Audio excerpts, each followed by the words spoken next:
Hello everyone, myself Shivam Goswami. I am master student in Department of Chemistry at IIT Gandhinagar. Today we will discuss about one of the most important theory, that is crystal field theory. इससे पहले हमने VBT को पढ़ा होगा, उसमें बहुत सारी चीजें याद करने की होती है. रीजन इज दैट कि वहां पर हमें लिगेंड की फील्ड मतलब लिगेंड की स्ट्रेंथ का प्रॉपर इंफॉर्मेशन नहीं होती. पर जैसे ही क्रिस्टल फील्ड थ्योरी आई उसने प्रॉपरली डिफरेंशिएट किया कौन से लिगेंड स्ट्रॉन्ग फील्ड लिगेंड होते हैं और कौन से लिगेंड वीक फील्ड लिगेंड होते हैं. उसने प्रॉपरली एक्सप्लेन किया इन सब चीजों को और ये भी बताया कि क्यों हमें फोर्सफुली पेयरिंग करा देनी पड़ती थी. तो ये सारी बातों का पता आज हमें सीएफटी के थ्रू पता चलेगा. और बात करते हैं अब सीएफटी की ओर. तो सीएफटी एक इलेक्ट्रोस्टैटिक मॉडल है जिसमें मेटल और लिगेंड होते हैं. Metal as a positive charge act करता है जनरली और ligand as a negative charge act करता है. जनरली बात कर रहा हूं मैं आपसे. तो इस पॉजिटिव और नेगेटिव के बीच में जो इलेक्ट्रोस्टैटिक इंटरेक्शन होने की वजह से जो बॉन्ड बनता है, ऐसा क्रिस्टल फील्ड थ्योरी मानती थी. बट अब बात आती है कि हमेशा लिगेंड नेगेटिवली चार्ज तो हो नहीं सकता. कुछ लिगेंड होते हैं जैसे अमोनिया हो गया, वाटर हो गया, वो एक न्यूट्रल लिगेंड है. तो उस केसेस में लिगेंड को हम एक्ट करेंगे एज अ डाइपोल. कैसे मानेंगे? और डाइपोल के बीच में भी इलेक्ट्रोस्टैटिक फोर्स ऑफ अट्रैक्शन होता है, तो वहां पे भी एक बॉन्ड बनेगा. नाउ बात ये भी आती है कि मेटल जरूरी थोड़ी है कि हमेशा पॉजिटिवली चार्ज हो, वो भी तो न्यूट्रल हो सकता है. तो इस केस में ऐसा हुआ कि सीएफटी ने कोई बड़ा सेटिस्फैक्टरी आंसर नहीं दिया. बस यही कह सकते हैं कि इस थ्योरी की लिमिटेशन यही है कि इसने क्या अज्यूम कर लिया as a purely electrostatic model, इसको अज्यूम किया था. ये इसकी थोड़ी सी लिमिटेशन रही है. खास बात और क्या बता सकते हैं इसके बारे में, क्रिस्टल फील्ड थ्योरी ने ये भी बताया it accounts for both the colour and magnetic field या magnetic properties of many coordination compound. इतनी सारी बातें इसने काफी हद तक एक्सप्लेन कर दी थी. अब बात करते हैं, आगे बढ़ते हैं सीएफटी के बारे में. तो एक कुछ बातें ध्यान में रखनी है. तो सीएफटी ने अनायनिक लिगेंड को एज ए ट्रीट किया था पॉइंट चार्ज और न्यूट्रल लिगेंड को एज ए ट्रीट किया था डाइपोल, जिनको हमें ध्यान में रखना है. ये कुछ बातें थी इसने एज अ अज्यूम करके पहले से ही चला था. नाउ सीएफटी को स्टडी करने से पहले हम डी ऑर्बिटल को स्टडी करेंगे. तो हम डी ऑर्बिटल की ओर देखते हैं. जो हमारे डी ऑर्बिटल होते हैं वो 5 होते हैं हमारे डी ऑर्बिटल, जैसे आप देख सकते हैं. मैं बनाता हूं. तो देखिए, एक होता है हमारा dxy, एक होता है dyz, dzx, dx2y2 and dz2.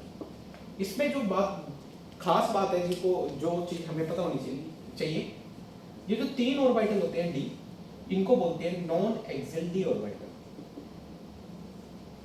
क्या बोलते हैं भाइयों? Non axial D orbital. और ये जो 2 ऑर्बिटल हैं इनको बोलते हैं एक्सियल डी ऑर्बिटल.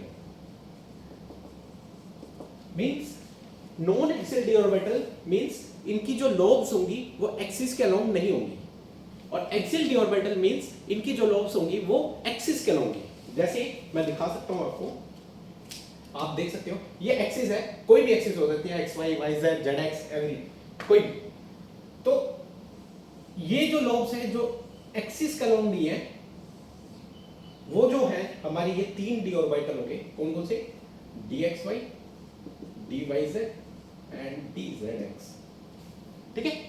अब 2 ऑर्बिटल बचे जिनकी लोब्स एक्सिस के अलोंग है. ये 3 तो इसमें आ गई, dxy, dyz, dzx. एक्सिस कोई भी हो सकती है. अब 2 बचे, तो मैं dx2 y2 ये बना रहा हूं. देखिए, जिनकी लोब्स एक्सिस के अलोंग है, तो ये पहला डी ऑर्बिटल होगा dx2 y2, और एक जो बहुत ही इंपॉर्टेंट डी ऑर्बिटल है दैट इज dz2. तो इनको थोड़ा ध्यान में रखना कि कौन सी डी ऑर्बिटल की लोब्स एक्सिस के अलोंग होती है और कौन से एक्सिस के अलोंग नहीं होती. जो एक्सिस के अलोंग नहीं होती वो 3 होते हैं, dxy, dyz, dzx. एंड जो जिनकी लोब्स एक्सिस के अलोंग होती है जैसे dx2 y2 एंड dz2, जिनको हमें ध्यान रखना है. ये बहुत काम आने वाली है जिस अभी हम जो सीएफटी पढ़ने वाले.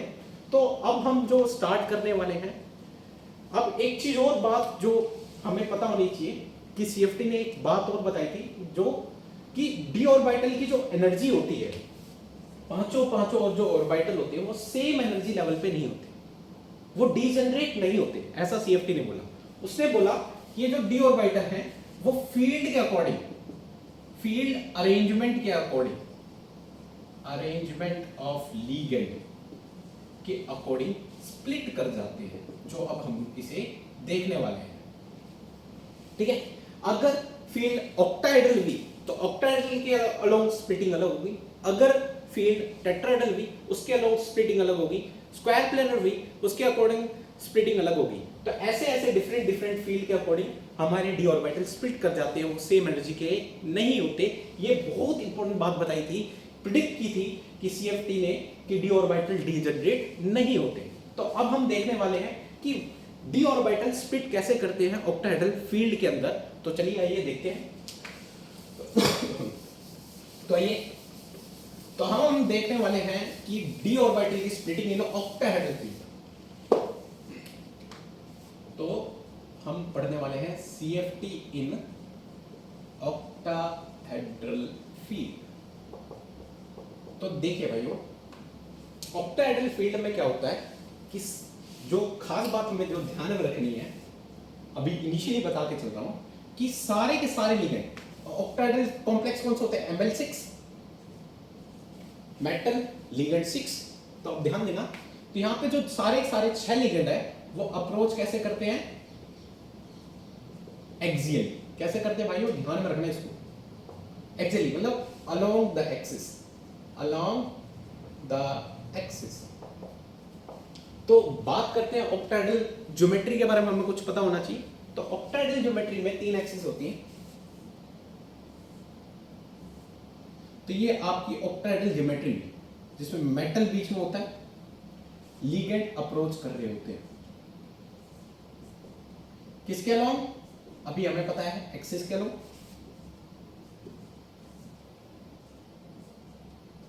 देखिए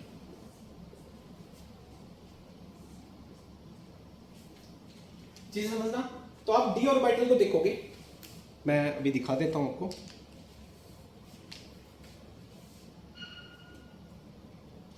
तो ये 2 एक्सिस है, एक्स एक्सिस वाई एक्सिस कुछ भी मान सकते हैं, और तीसरी जो मैं बना रहा हूं जेड एक्सिस, देख सकते हैं। ये आपके डी ऑर्बिटल्स मतलब ऑक्टाहेड्रल ज्योमेट्री है। ये 3 एक्सिस दिख रही हैं आपको, x axis, y axis and z axis, तीनों एक्सिस। तो यहां पे लिगेंड कैसे अप्रोच करेंगे, एक्सिस के अलोंग अप्रोच करेंगे ऑक्टाहेड्रल फील्ड के अंदर। तो लिगेंड यहां एक्सिस के अलोंग अप्रोच कर रहे हैं, तो चीजें आप देख सकते हैं। हाँ, इनिशियली क्या होता है, मैं इसको थोड़ा सा राउंड करता हूं क्योंकि यहां पे हमें करना है। देखिए ये हमारे डी ऑर्बिटल है,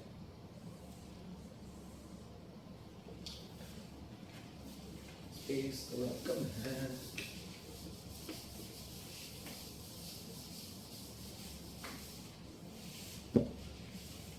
ये हमारे डी ऑर्बिटल है, देखते हैं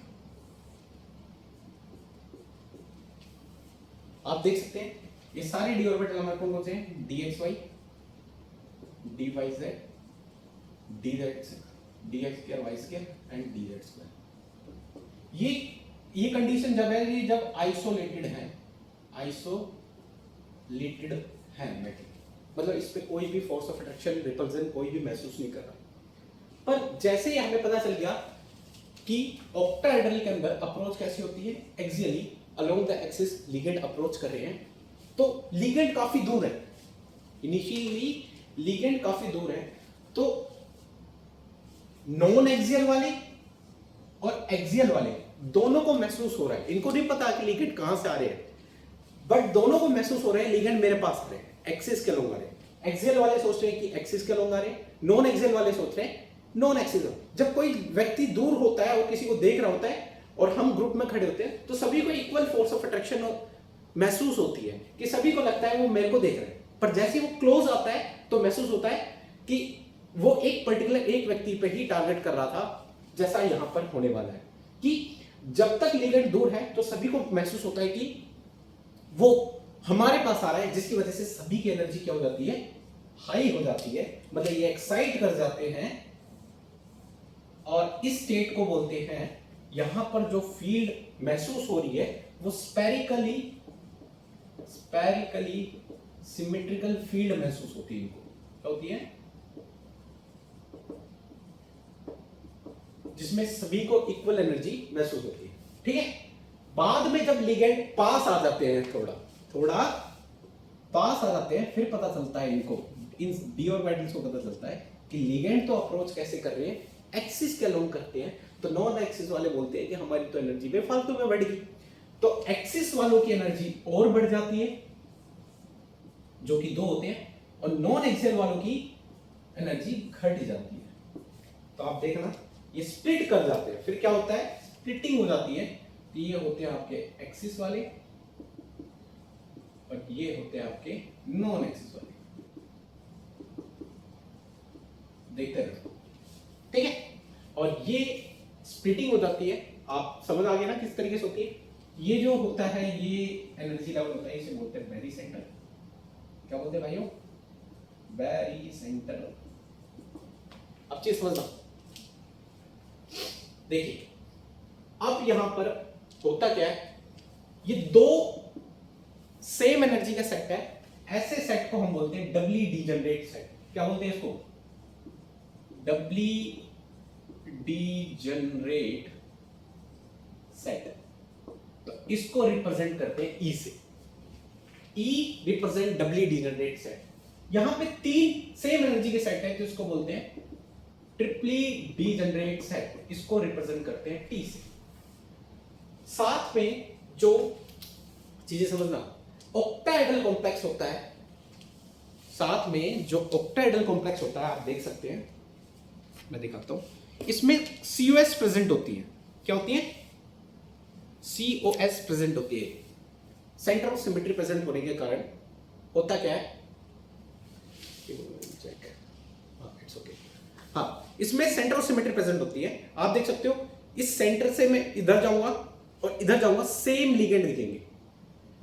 इधर से जाऊंगा और इधर जाऊंगा, इधर जाऊंगा, इधर जाऊंगा, तो आप देखोगे यहां पर सेंटर ऑफ सिमेट्री प्रेजेंट होने के कारण इसको जीरेड भी बोलते हैं। तो COS प्रेजेंट होने की वजह से इसमें जीरेड भी लग जाता है, जिसको रिप्रेजेंट करते हैं G से। इसीलिए स्प्लिटिंग के बाद इसका नाम दिया जाता है EG। E stand for doubly degenerate. Gerade इसलिए लगता है क्योंकि सेंटर ऑफ सिमेट्री इस ऑक्टाहेड्रल के अंदर प्रेजेंट होती है, और इसे बोलते हैं T2G।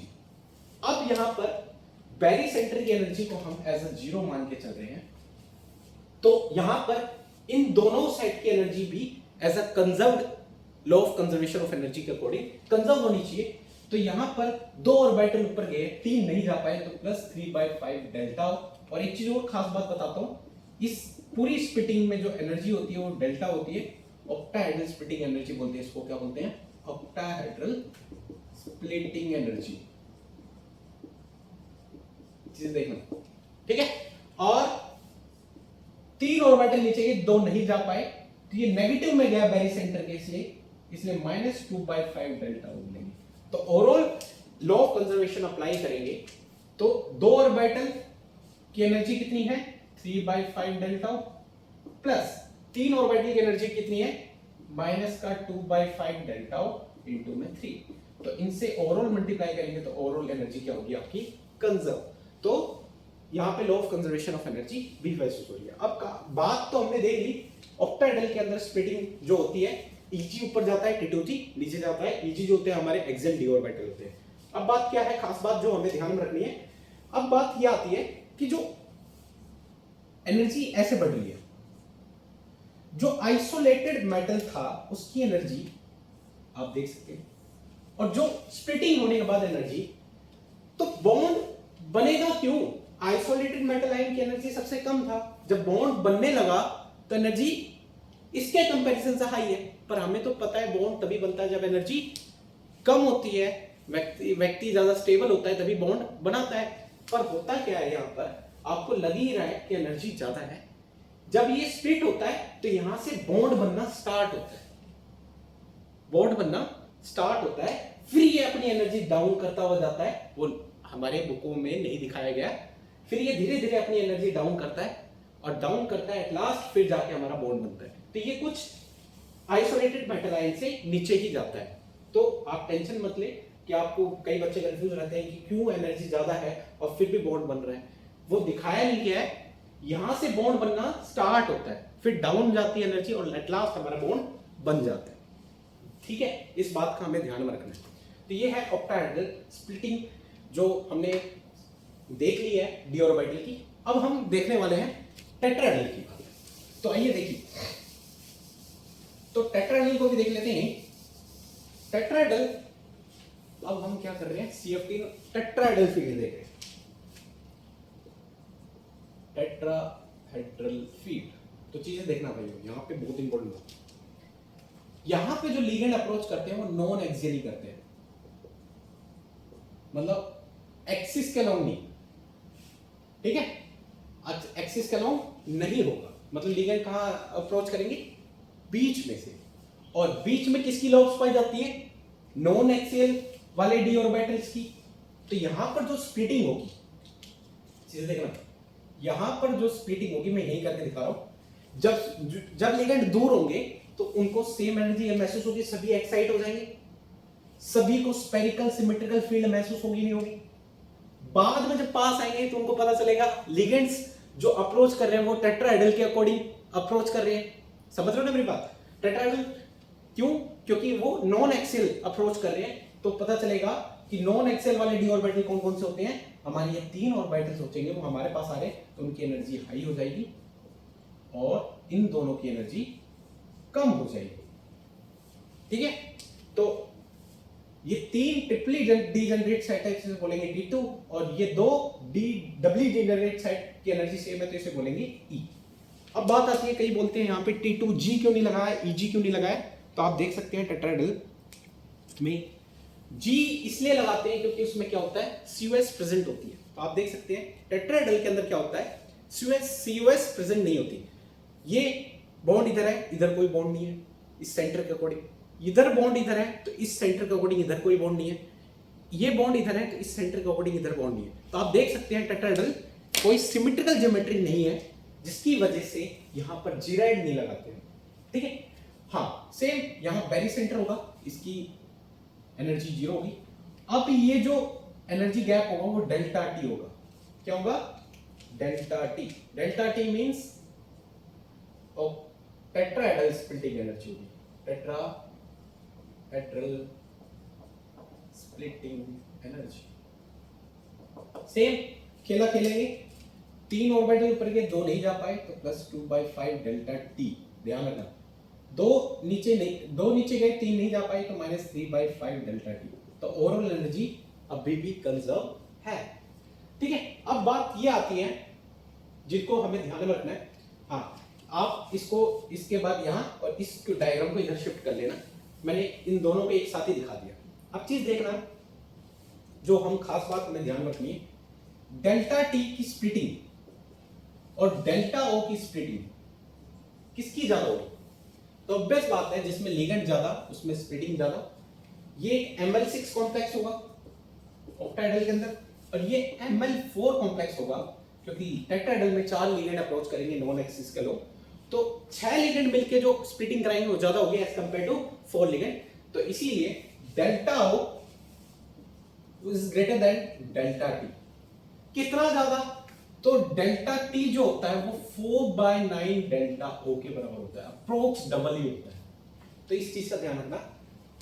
ठीक है, ऑक्टाहेड्रल स्प्लिटिंग ज्यादा होती है as compare to tetrahedral due to ligands. तो और भी बातें हम इस पे कर सकते हैं, बाकी हमने कंसेप्ट तो पूरा कवर कर लिया है। इसमें पेयरिंग एनर्जी का कंसेप्ट आएगा, कब पेयरिंग कराएंगे कब नहीं कराएंगे वो डिपेंड करेगा, स्ट्रॉन्ग फील्डिंग है वीक फील्डिंग है, वो भी सारी चीजें डिस्कस कर सकते हैं। ठीक है, बाकी ये और कभी और डिस्कस करेंगे। आज के लिए इतना काफी है, धन्यवाद, नमस्कार।